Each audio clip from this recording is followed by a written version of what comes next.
இந்த வீடியோவில் நாம் business studies senior secondary page number 30ல் மொத்தம் 5 பாலிசி இன்சூரன்ஸ் பாலிசி பற்றி சொல்லியிருக்காங்க. அதை பற்றி நம்ம டீட்டெயிலாக பார்க்க போகிறோம். என்ன 5 வகையான பாலிசி டைப்ஸ் ஆஃப் பாலிசி அப்படின்னா joint life policy, money back policy, pension plan, unit plans, group insurance scheme. Okay, இப்போ ஜாயிண்ட் லைஃப் பாலிசி பார்ப்போம். Under this policy, the lives of 2 or more persons are insured jointly. The sum assured become payable on the death of any one to the survivor. Usually this policy is taken up by husband and wife jointly or by 2 partners of firm.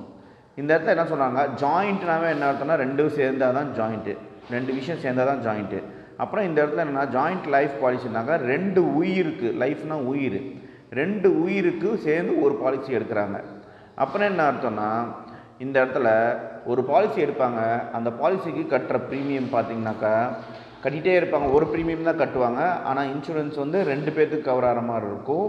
2 பேருன்னு சொல்கிறதோட அவங்க வந்து 2 பேர்த்தில் ஒருத்தவங்க இறந்துட்டாங்கன்னா யார் உயிரோடு இருக்காங்களோ அவங்களுக்கு அந்த policy பணம் வந்து சேரும்.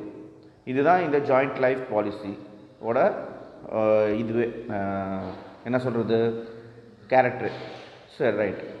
இப்போ இது முக்கால்வாசி யார் எடுப்பாங்கனாக்கா ஹஸ்பண்ட் அண்ட் ஒய்ஃப், புருஷன் பொண்டாட்டி இருக்கவங்க தான் இது எடுப்பாங்க. ஏன்னா சில டைம் ஹஸ்பண்ட் இறந்துட்டாருனாக்கா அதுக்கப்புறம் ஒய்ஃப் வந்து குடும்பத்தை காப்பாற்றணுக்காக அந்த கஷ்டப்படக்கூடாதுன்னு சொல்லிட்டு ஒய்ஃப்க்கு வரும். இல்லை ஒய்ஃப் இறந்துட்டாங்கனாக்கா ஹஸ்பண்டுக்கு அது போகும். So next money back policy. இந்த டாப்பிக்லேயே மணி பேக்கு பாலிசி 3த்தையும் பிரித்து பார்த்தா ஒரு அர்த்தம் வருது. மணிங்க காசு, பேக்குனா திருப்பி வருது, பாலிசிக்காக நம்ம இன்சூரன்ஸ் போடுறது. அப்புறம் என்ன அர்த்தம், ஏதோ மணி காசு திருப்பி வரும்போது தெரியுது இந்த பாலிசி போட்டால். என்னென்னு பார்ப்போம். This scheme provides periodically payment to the policy holder unlike ordinary endowment insurance plan where the survival benefits are payable only at the maturity of the policy. For example, in case of 20-year money back policy, 20% of the sum assured becomes payable each after 5, 10, 15 years and the balance 40% the bonus become payable at the 20th year. இந்த money back பாலிசின்னு என்ன சொல்கிறாங்கனாக்கா, இப்போ நீங்கள் இந்த மணி back policy எடுத்திங்கனாக்கா மொத்தம் 20 வருஷத்துக்கு நீங்கள் இது wait பண்ணணும், ஓகேவா? ஆனால் நீங்கள் இந்த ப்ரீமியம் கட்டிகிட்டு இருப்பீங்க. பட் உங்களுக்கு 5வது வருஷம் நீங்கள் பாலிசி போட்டு 5வது வருஷமே உங்களுக்கு முதல்ல 20% பணம் கொடுத்துருவாங்க. இதுதான் மணி பேக்கு. அதுக்கப்புறம் 5வது வருஷத்துக்கு அப்புறம் ஒரு 5 வருஷத்துக்கு கழிச்சு 10வது வருஷம் கொடுப்பாங்க. அதுக்கப்புறம் ஒரு 5 வருஷம் கழிச்சு 15வது வருஷம் உங்களுக்கு ஒரு அமௌண்ட் கொடுப்பாங்க.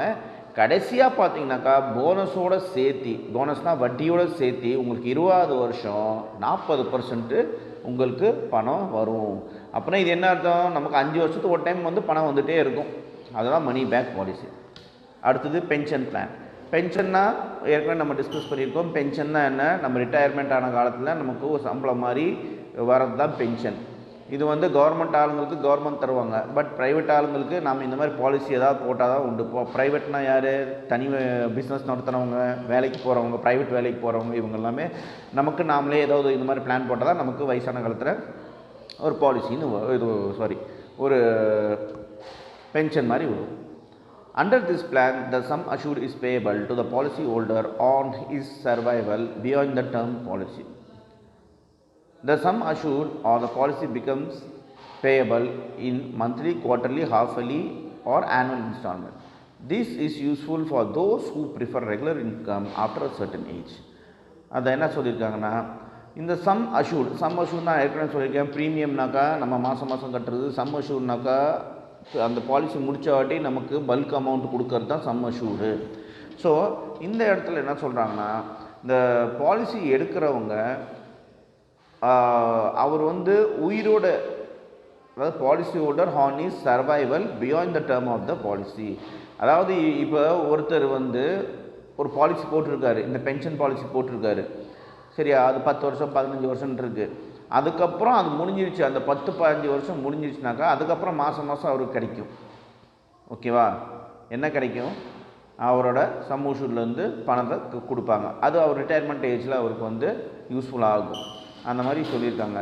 இது வந்து எப்படின்னாக்கா நம்ம 3 மாதத்துக்கு ஒரு டைம் வாங்கிக்கலாம், இல்லை மாதம் வாங்கிக்கலாம், இல்லை ஹாஃப் இயர்லி 6 மாதத்துக்கு ஒரு டைம் வாங்கிக்கலாம், இல்லை வருஷத்துக்கு ஒரு டைம் இந்த காசு வர மாதிரி நம்ம பார்த்துக்கலாம், நம்ம செலக்ட் பண்ணி வாங்கிக்கலாம் அப்படின்னு சொல்கிறாங்க. இது யாருக்கு யூஸ்ஃபுல்னாக்கா வயசான காலத்தில் நம்ம யாரையும் நம்பி இருக்க வேண்டாம், வேலை செய்ய முடியாது அப்படிங்கிறவங்களுக்கு இந்த பாலிசி ரொம்ப யூஸ்ஃபுல் ஆகுது. Next unit plan. யூனிட்னால் என்ன அர்த்தம்னாக்கா ஷேர்ஸ்ன்னு அர்த்தம். ஓகேவா இந்த இடத்துல. ஸோ இந்த யூனிட் பிளான் என்னன்னாக்கா this plan offer twin benefit, ட்வின்னா 2 of investment and insurance cover. என்ன சொல்கிறாங்கனாக்கா இந்த பாலிசி வந்து 2 பெனிஃபிட் தருது. ஒன்று வந்து இன்வெஸ்ட்மெண்ட் பிளானாகவும் இருக்குது, முதலீடு பிளானாகவும் இருக்குது, இன்னொன்று நமக்கு இன்சூரன்ஸும் கவர் ஆகுதுன்னு சொல்கிறாங்க. அது எப்படின்னு பார்ப்போம். The premium paid by the policy holder is applied to purchase the share and debentures of the different companies. The maturity amount is largely depend upon the market value of the investment. Okay, என்னென்னா இப்போ நம்ம கட்டுற premium வந்து இந்த unit பிளானில் நம்ம கட்டுற premium வந்து அது வந்து இந்த இன்சூரன்ஸ் கம்பெனிக்காரங்க கொஞ்சமாக பார்த்திங்கன்னா எதில் இன்வெஸ்ட் பண்ணுவாங்க, ஷேர் மார்க்கெட்டில் இன்வெஸ்ட் பண்ணுவாங்க. ஓகேவா. ஸோ ஷேர் மார்க்கெட்டில் இன்வெஸ்ட் பண்ணுவாங்க. அப்புறம் பார்த்திங்கன்னா நமக்கு இன்சூரன்ஸ் கவரும் கொடுப்பாங்க. 2 in 1 இருக்குது. இப்போ ஷேர் மார்க்கெட்டில் வந்து ஷேர் நல்ல நமக்கு மேலே போச்சுனாக்கா நமக்கு தான் பெனிஃபிட் வரும், அந்த பெனிஃபிட் நமக்கு கொடுப்பாங்க. ஆனால் இதில் இன்னொரு விஷயம் இருக்குது, ரிஸ்க்கும் இருக்குது. ஸோ 50% ரிஸ்க்கும் இருக்குது. ஷேர் மார்க்கெட் டல் ஆகிடுச்சுனாக்கா நம்மளோட இன்வெஸ்ட்மெண்ட் அமௌண்ட்டும் கம்மியாகும். ஸோ இது லாங் டேர்மாக இருக்கும்போது உங்களுக்கு பெனிஃபிட்டு, ஷார்ட் டேர்மாக இருந்துச்சுனாக்கா உங்களுக்கு லாஸு. ஸோ அந்த மாதிரி சொல்கிறாங்க. இது வந்து மார்க்கெட் வேல்யூவை பொறுத்து இந்த இன்வெஸ்ட்மெண்ட் மாறும்னு சொல்கிறாங்க. ஓகே, அடுத்தது குரூப் இன்சூரன்ஸ் ஸ்கீம். இப்போ இந்த பேரை கேட்டாவே உங்களுக்கு தெரியும், குரூப்புனாக்கா ஒரு குழு, சரியா. இன்சூரன்ஸ்னாக்கா இன்சூரன்ஸ் ஆல்ரெடி உங்களுக்கு தெரியும். ஸ்கீம்னாக்கா அது ஒரு பிளான். ஓகேவா, ஏதோ குழுக்காக ஏதோ பிளான் பண்ணியிருக்காங்க போல தெரியுது, பார்ப்போம். Group insurance scheme R meant to provide life insurance protection to those group of people at a low cost. These schemes are suitable for groups of employees of any business, house or any office. Okay, என்ன இந்த இடத்துல என்ன சொன்னாங்கக்கா, group insurance அப்படின்னாக்கா ஒரு சின்ன ஒரு ஆஃபீஸாக கூட இருக்கலாம், இல்லை பெரிய ஒரு கம்பெனியாக இருக்கலாம், சரியா. ஒரு சின்ன ஆஃபீஸில் 10 பேர் வேலை செய்கிறாங்கனாக்கா அவங்க எல்லாத்துக்கும் சேர்த்து ஒரு இன்சூரன்ஸ் போடுறது, அந்த கம்பெனி வந்து அந்த எம்ப்ளாயீஸோட நலனுக்காக போடுறது. ஸோ இந்த மாதிரி தான் குரூப் இன்சூரன்ஸ்னு சொல்லுவாங்க. இது வந்து என்ன சொல்கிறாங்க, ஒரு குரூப் ஆஃப் எம்ப்ளாயீஸ் போடலாம், இல்லை ஒரு பிஸ்னஸ் ஹவுஸுக்கு போடலாம், இல்லை எனி ஆஃபீஸ்க்கு போடலாம், சரியா. ஸோ அங்கே வேலை செய்கிற ஸ்டாஃபுங்களுக்காக இது குரூப் இன்சூரன்ஸ் போடுறது. ஓகே, ஸோ இந்த வீடியோவில் நம்ம மொத்தம் 5 பிளான் பார்த்துருக்கோம். Joint life policy, money back policy, pension plan, unit plan, group insurance scheme. So அப்புறம் அடுத்த வீடியோவில் நம்ம fire insurance and marine insurance ஒரே வீடியோவில் நம்ம பார்க்க போகிறோம். All the